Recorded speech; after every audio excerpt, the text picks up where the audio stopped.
Just like people diversify their stock portfolio, it's a good idea to diversify your prepper pantry. When people talk about prepping, they often think about buckets of rice and beans stacked to the ceiling.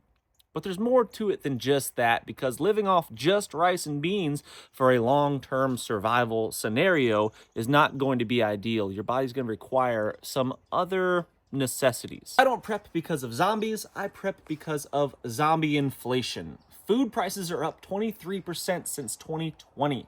And I don't know about you, but my income has not increased 23%. I can't stand spending money on supplements, food storage, and things of that nature, and it just to go bad. I can't stand wasting money on something like that. If I invest a lot of my hard-earned money on something, I want it to last a really long time. These 15 powders will last a very long time. For example, powdered milk. Dehydrated powdered milk will last at least 15 years, probably significantly longer, as long as you store it in a cool, dry place out of the weather.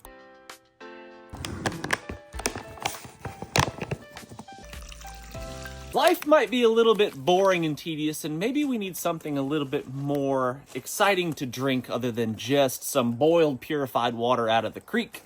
And maybe an orange flavored drink such as this one right here might spice up the life just a little bit. There's two powders here that I keep in my storage. One of them is used to help purify water and can pull out chemical metals in the water. The other one can be used for digestive issues. And I think if you don't have these two in your storage, you've got a huge hole in your plan. Stick around, and in a few minutes, I'll reveal what they are. I like to carry powdered soups, such as this one right here, with me because they're really lightweight, easy to carry around, and provide a pretty healthy and nutritious and delicious meal on the go. I like freeze-dried meals such as mountain houses and things like that, but oftentimes they're lacking not only in quality, but in quantity. And adding something like this to those meals can be really nice. These are also great to include into your bug-out bags or get-home bags. Powdered potatoes last forever. Add some carbohydrate starches back into your diet. While fresh eggs are fantastic, they don't last necessarily forever. But a powdered egg, that, my friends, will last a very, very long time. And when added to, let's say, your freeze-dried or your dehydrated rice and beans, it can add a little bit of flavor, add some nutrients to the meal that otherwise you'd be missing out on. A lot of people put powdered egg into a blender, they whip it up, and it makes it fluffy like an actual egg again.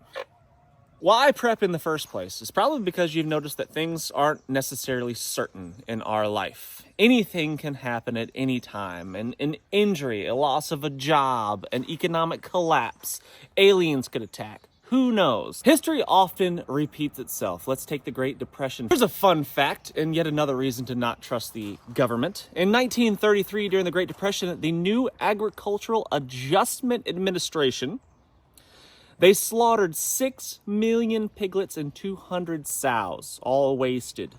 They plowed 10 million acres of cotton.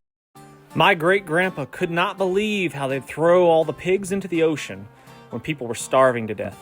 Why did they do this, you might ask? They said it was to stabilize prices, to fight deflation and overproduction.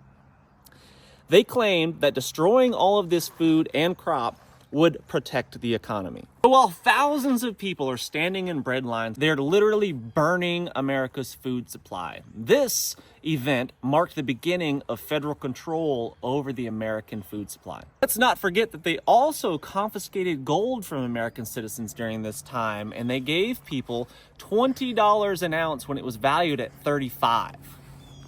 So what do you think? In the comment section, let me know. Was this an effort by our government to help the U.S. economy and the American people, or was it just a really strong push to gain more power and control the people?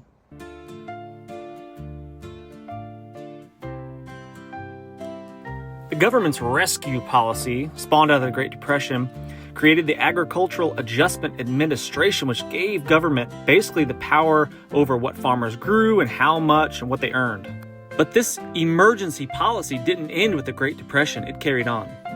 And farmers that didn't comply with the new policy risked losing everything. Who doesn't love a good peanut butter and jelly sandwich? I know I do. Powdered peanut butter is not necessarily my first choice for my PBJ, but it will do when times get tough. Now, they advertise on the side it's 87% less fat at about a third the calories. That is not necessarily a good thing for what we're talking about, but the fat doesn't preserve, doesn't dehydrate well. So that's why that is the case right there. But it still has a significant amount of protein. It has 8 grams of protein per serving, which is pretty solid. Fruit powders, such as this lucuma powder right here, can be used as a sweetener. It's high in antioxidants, which is good for your immune system. Fantastic to have stored up. Maca root powder, good for muscle and brain health. Also, libido. While yes, it'd be better to have fresh vegetables in your life, beggars can't always be choosers. So a vegetable/fruit powder, such as this one right here, can be excellent. In order for our muscles to function properly and to repair themselves, we need to be consuming protein. Protein powder is one way of doing that. This one also contains collagen, which is excellent for your joints.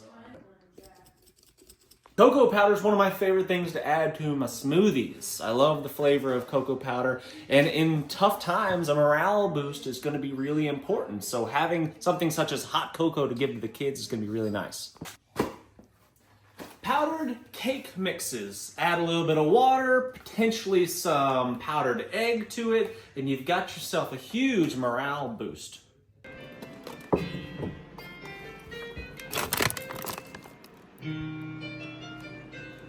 While I don't recommend consuming large amounts of sugar on a regular basis, again, morale boost when times are tough, it's going to be really nice to have a little bit of sweetness in your life. And powdered sugar like this one lasts a really long time. A protein matcha powder such as this one right here is fantastic because I hate this crap, but my wife loves it. She thinks it tastes fantastic.